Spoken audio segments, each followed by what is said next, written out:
ফল খাওয়া হয়ে গেছে, চলে এসেছি রান্নাঘরে। আজকে অয়ন অফিসে যাচ্ছে আর আজকে ব্রেকফাস্টে বানাচ্ছি পোহা। তো চলো তোমাদের সাথে শেয়ার করি কিভাবে পোহাটা বানাচ্ছি। তো দেখো, পোহাতে দেব আলু আর গাজর, ওর জন্য কেটে নিয়েছি। সাথে দেব নারকোল, তো নারকোলটাও কুচিয়ে নিয়েছি। বাদামও অ্যাড করলে পোহা খেতে খুব ভালো লাগে, তো তার জন্য একটুখানি বাদামও নিয়ে নিচ্ছি। আর নিয়ে নেব একটুখানি ঘি।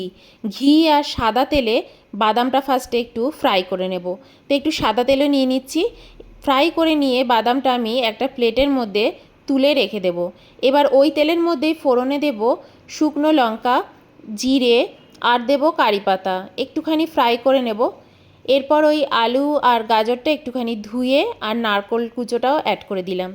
ভালো করে একটু নেড়ে চেড়ে নেব। আদা কুচো অ্যাড করে দেব, একটুখানি ঢেকে দেব। এরপরে একটুখানি কাঁচা লঙ্কা অ্যাড করেছি, একটুখানি হলুদ আর নুন অ্যাড করে ভালো করে নেড়ে চেড়ে নিয়ে সবজিটা একটু সেদ্ধ করে নিয়েছি।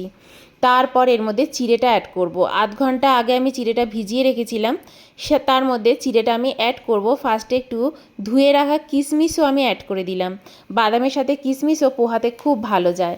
চিড়েটা একদম টাইট হয়ে গেছিলো, অনেকক্ষণ আগে ধুয়ে দিয়েছিলাম তাই। একটুখানি ঘি অ্যাড করে দিলাম চিড়ের উপর দিয়ে, আর একটু নুন, মিষ্টি আর বাদাম যেটা ভেজে রেখেছিলাম সেটাও অ্যাড করে দিলাম। গ্যাসে চা বসিয়ে দিয়েছি। আর এবার চলো চিড়েটা আমি সার্ভ করে দেবো অয়নকে ফার্স্টে, ও খেয়ে অফিসে যাবে। তো দেখো আমি তুলে নিচ্ছি গরম গরম একদম চিড়ে বাটিতে। অয়ন খেয়ে রিভিউ দেবে যে চিড়েটা কেমন হয়েছে। এটা আমরা ঝাল চিড়েও বলতে পারি।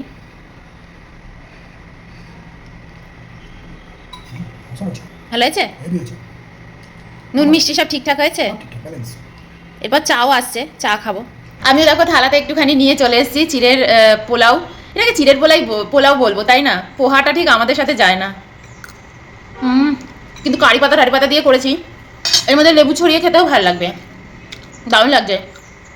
ঘরে পনির ছিল, একটু পনির দিলেও ভালো লাগতো। সাথে চাও এনেছি। তো চলো ব্রেকফাস্ট করে নিই।